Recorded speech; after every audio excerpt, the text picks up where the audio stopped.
In 6:30 in the morning, we woke up to a sound of bombing alert, something that we quite used to in our kibbutz. Every once in a while, there is this situation when we have to get to the shelter and there is bombing in the kibbutz.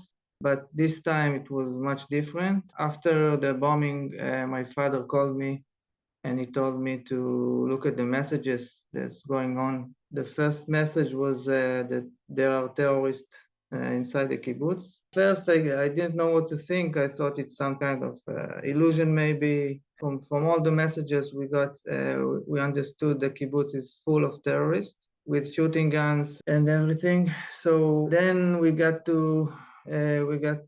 messages that they are shooting and they are trying to kidnap people, and many people got disconnected, and we lost contact with them. It's the same case with my father. Last time anyone spoke with him was in 8:30 in the morning. My brother Yuval spoke to him.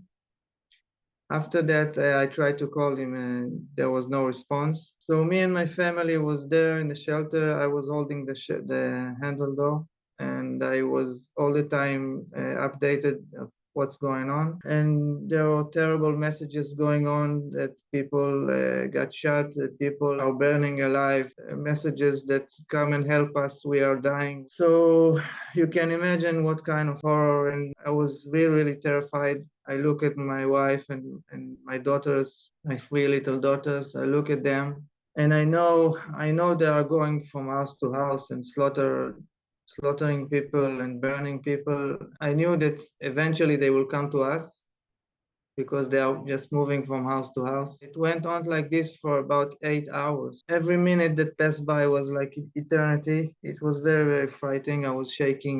My body was physically shaking. Especially, I was afraid about my daughters and my wife. I couldn't believe that we're going to end our life like this. Yeah, but eventually we were very, very lucky. And somehow, I don't know what kind of a miracle happened that they didn't get inside our house. We have 360 people in the kibbutz. There are only 4 or 5 houses that they didn't get into, and we are one of these houses. So yeah, we thank God we are alive. And also, my mother is alive, and my sister family is alive, and my father was kidnapped to Gaza. When the army came to rescue him, he was already kidnapped. There was nobody in the shelter, nobody in the house. And after that, we came to know that his phone detected in Gaza. So we are sure that he is kidnapped. It is also confirmed by the army. My uncle also, we know he is kidnapped.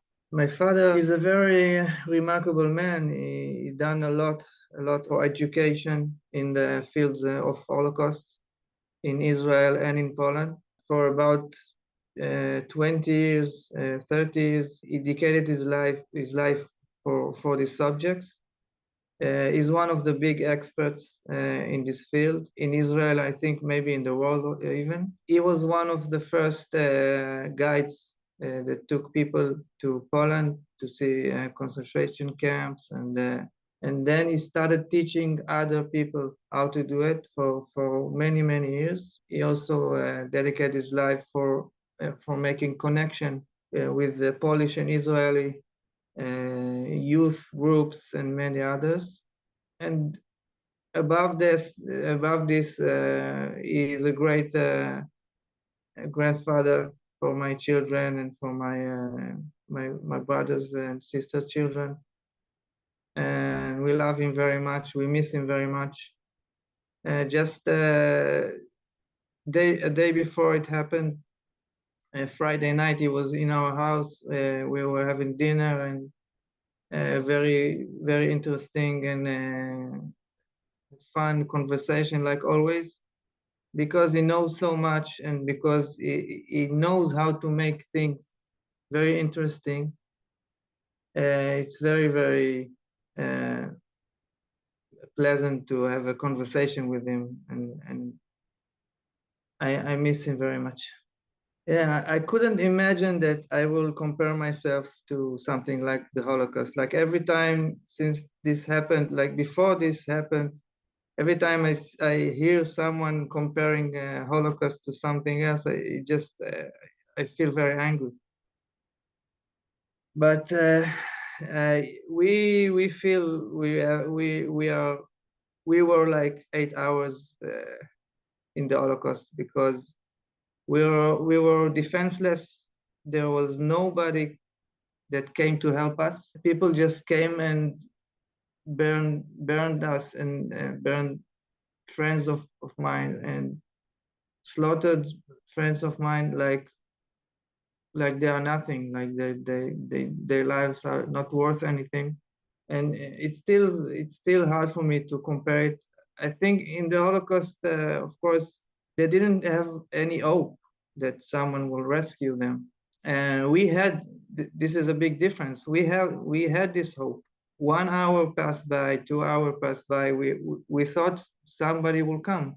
We didn't get the help we needed. These terrorists had too much time to do horrible things. In this massacre, there were not only terrorists, because we are very near the border, very near to Khan Yunis, city of Khan Yunis. We know about women, about children that just came to the kibbutz and did horrible stuff and robbed whatever they want and burned.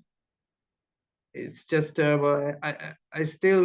I can't compare it to the Holocaust, but it's nearly the terror, the fear and the horror that we were in was very intense. I think I will need some lifetimes to get over it. The most important thing for me is to bring back all the hostages. I want to tell the government of Israel they should do anything, I mean anything, to get them back. This should be the first priority, to bring them back. I don't think it is right now the first priority, and it will be everybody talking about winning the war. It will be we are not winning if all the hostages are not back alive. October 7th, we lost big time, and we are losing again if they are not coming back. I'm sorry to say that, but I think they don't do enough. I think that this is the first priority, and they should do anything to make it possible and bring them back. I'm begging the government of Germany. I know the government of Germany can have a lot of power and influence there in Arabic world, or maybe on Hamas also. Just begging for them to help us in this terrible hour. We are living in a nightmare. This isn't over. Like the trauma is still there. We are in a nightmare, and we want it to end. And these people, they are in Gaza now, are not supposed to be there. They not deserve to be there. They should be the first priority. They should be back home. This is the most important thing for me to say. Second thing, people that try to picture this terrorist, the Hamas organization, as a legitimate group, just it's unbelievable. These people made the most horrible crimes against humanity. I can't even repeat, I can describe it, but it's too difficult for me to even say the things they did that I know of. And they picture themselves doing that. So if people don't want to believe, they can just see. I don't want to see the things, these pictures and movies, videos, because it's too difficult for me. I don't want to see it. But if anyone thinks that Hamas is a legitimate group, is very wrong. They made the most horrible crimes against humanity that human mind can imagine.